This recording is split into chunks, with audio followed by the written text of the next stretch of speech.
Hi, எப்படி இருக்கீங்க? இன்றைக்கி அம்மா கிச்சனில் இறால் பொரியல் எப்படி செய்கிறதுன்னு பார்க்கலாம். நம்ம இறா தொக்கு சாப்பிட்ருப்போம், இறால் பிரியாணி சாப்பிட்ருப்போம், இறா ஃப்ரை சாப்பிட்ருப்போம், 65 சாப்பிட்ருப்போம். இது டிஃப்ரெண்ட்டாக ஒரு ட்ரையாக ஒரு பொரியல், இது சைட் டிஷ்ஷாக சாப்பிட்லாம். எப்படி செய்கிறதுன்னு பார்க்கலாம் வாங்க. இதுக்கு தேவையான பொருட்கள்: இறா 250 கிராம், 2 பொடியாக நறுக்கின வெங்காயம், கொஞ்சம் பச்சை மிளகாய், கொஞ்சம் பூண்டு, ஒரு தக்காளி, 1/2 டீஸ்பூன் சீரகம், 1/2 டீஸ்பூன் பெப்பர், 1/4 டீஸ்பூன் மஞ்சத்தூள், 1/2 டீஸ்பூன் மிளகாத்தூள், தேவையான அளவு உப்பு, தாளிக்கிறதுக்கு கடுகு, உளுந்தம்பருப்பு, எண்ணெய், 2 முட்டை. இப்போ எப்படி செய்கிறதுன்னு பார்க்கலாம். கேஸ் ஸ்டவ் ஆன் பண்ணி ஒரு பேன் வச்சு, பேன் சூடானதும் எண்ணெய் ஊற்றி, எண்ணெய் காஞ்சதும் கொஞ்சம் கடுகு போடுவோம்.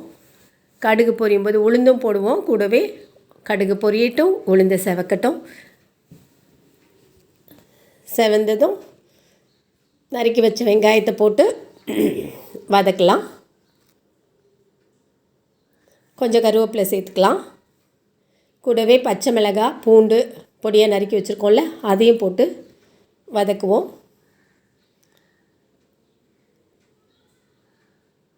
சீரகத்தை கொஞ்சம் கசக்கி போடலாம், அது டிஃப்ரெண்ட் ஃப்ளேவர் இருக்கும். நம்ம அப்படியே எண்ணெயில் போட்டு பொரிக்கிறதுக்கும் இப்படி கசக்கி இப்படி போடுறதுக்கும் வித்தியாசம் இருக்குது. போட்டுக்கலாம். அது நல்லா வதங்கினதுக்கப்புறம் ஒரே ஒரு தக்காளி போதும், சின்னது, அதையும் குட்டியாக நறுக்கி போட்டு நல்லா வதக்கலாம். வதங்கினோடனே ஒரு 1/4 டீஸ்பூன் மஞ்சத்தூள், ஒரு 1/2 டீஸ்பூன் மிளகாத்தூள், ஏன்னா ஏற்கனவே பச்சை மிளகாய் வேறு சேர்த்துருக்கோம், போதும். பெப்பர் வேறு சேர்ப்போம், அதனால போதும். இறாவையும் போட்டு நல்லா வதக்குவோம்.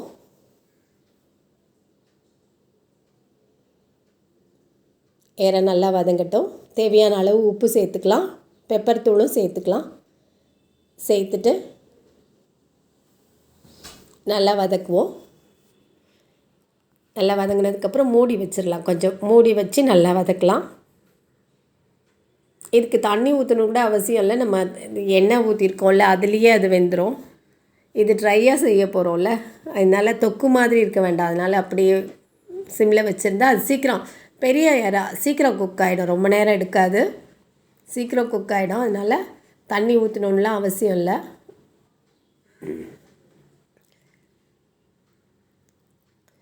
அப்படி சிம்லேயே வச்சு நல்லா வதக்கிக்கிட்டே இருந்தான்னா வெந்துடும். ஒரு 5 to 7 மினிட்ஸில் வெந்துடும், நல்லா வெந்துடும். அதுக்கப்புறம் கடைசியாக 2 முட்டை உடச்சி ஊற்றி நல்லா முட்டை பொரிக்கிற மாதிரி நல்லா கிளறி விடணும். பாருங்கள், இந்த இறாவோட முட்டையும் சேர்ந்து நல்லாயிருக்கும். இது சாதத்தில் சும்மாவே பிசைஞ்சு சாப்பிடவும் நல்லாயிருக்கும். சைடிஷ்ஷாகவும் வச்சுக்கலாம். சாம்பார், ரசம், தயிர் எதுக்குனாலும் வச்சுக்கலாம். எந்த குழம்புக்குனாலும், மீன் குழம்பு வச்சு இது சைடில் வச்சுக்கலாம். நல்ல டேஸ்ட்டாக இருக்கும்.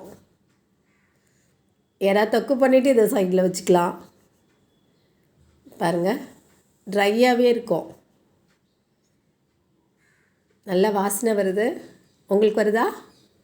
எனக்கு இங்கே கம கமன் வருது. இப்போ அவ்வளோதான், எடுத்து வச்சுக்க வேண்டிதான். இந்த சைட் டிஷ்ஷு நீங்களும் செஞ்சு பாருங்கள். பிடிச்சிருந்ததுன்னா லைக் பண்ணுங்கள், கமெண்ட் பண்ணுங்கள், ஷேர் பண்ணுங்கள். இன்னும் அம்மா கிச்சனை சப்ஸ்கிரைப் பண்ணாதவங்க மறக்காமல் சப்ஸ்கிரைப் பண்ணுங்கள்.